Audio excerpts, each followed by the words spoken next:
Hello and welcome back, Guardians. Today we're covering another fallen house, and it's winter this time.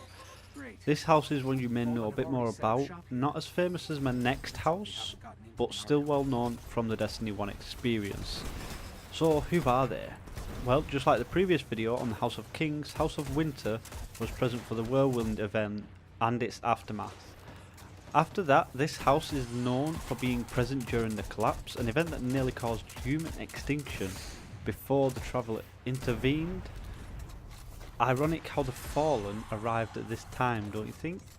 After the Whirlwind event, they finally settled their base of operations, as to say, on Venus, which is where we first met House of Winter during Destiny 1. What are they known for in more recent times, you might ask? Well, years after settling on Venus, their leader, Draxis, Kell of Winter, answered to the Kell of Kings' request to unite and form an alliance with House of Kings, Winter and Devils. Also wolves, but more in that in another video when we cover it. After losing the Battle of Twilight Gap, House of Winter was forced into retreating back to Venus and scavenging in order to survive and move forward. Because of this, they had a lot of conflict with the Vex over certain areas. This eventually led on to Cayde 6 raising a sort of bounty on Drax, the leader of Winter, as he was continuing to wage war on the city, but being nothing more than a nuisance by basically raiding convoys and civilians, and trying to rob from us basically. From this, House of Winter staged an assault on the Archive on Venus in order to try and gain Golden Age secrets from the Ishtar facilities.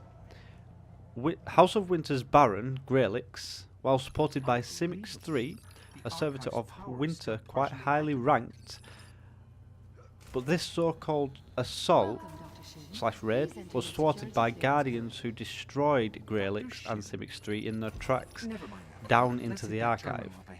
Not long after this event, the Vanguard of the city got word that Simic Fel, another servitor of Winter, was on Venus, leading to a mission for the Vanguard to assassinate Draxis. So basically Simic Fel will kind of give them a hint at the fact that Draxis was on Venus. So that's where that mission came about. A Guardian went through all the Kell's Guard and eventually ended up at the Fallen Ketch ship facing Draxis in the throne room, killing off the Winter's leadership. This also then led on to another follow-up event, possibly to replace the leadership. House of Winter enlisted Taniks the Scarred to break into the Prison of Elders and rescue Axor the Archon Priest. Now, a lot of you might remember Taniks the Scarred from the Prison of Elders himself, because he did end up being trapped in there because of this event.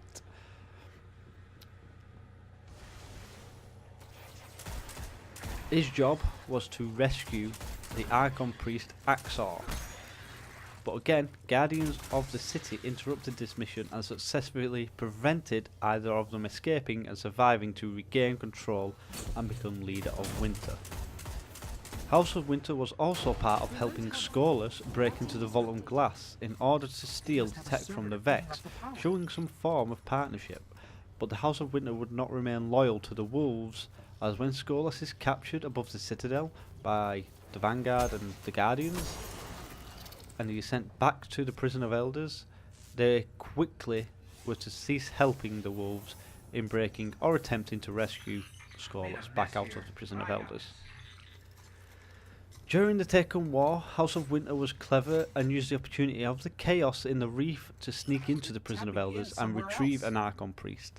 That means they actually got away with it, but the Taken had also invaded Venus, meaning that once they returned, their forces were scattered, and the Taken managed to take the Archon and turn him eventually into Nyxis, Hunger of Oryx, who was eventually destroyed by Guardians roaming Venus. So unfortunately again, they failed in order to retrieve another leader. House of Winter seems to have a tradition of not promoting leadership from within their own ranks, but instead recruiting external nobility as proven above. Now this seems a bit of a daft move, because after they've failed so many times, it would make the most sense to promote a leader from within their own ranks, because not only would they survive longer, but it would provide more stability for the house. Due to no mention of their house, Archon and Simic's Prime being destroyed, House of Winter to this day doesn't have any sort of leadership from what we know. And that, guys, is pretty much it for what we know on the House of Winters and what I've been able to find out. So it's quite an interesting one. There's a lot of failure around them, but yet at the same time, if things would have gone differently, they would have been one of the most successful houses out of all the Fallen. They dealt with Skolas, they tried running certain different missions to gain advantages, but in the end they were thwarted by Guardians of the City and put to a stop, making them one of the least successful houses that we know to date. Anyway guys, I hope you've enjoyed watching. If you found this video helpful, please comment below and hit that like button. If you haven't already, subscribe for more.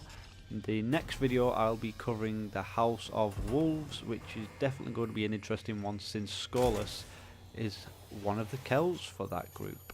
So keep your eye out for that. I'll catch you next time, Guardians.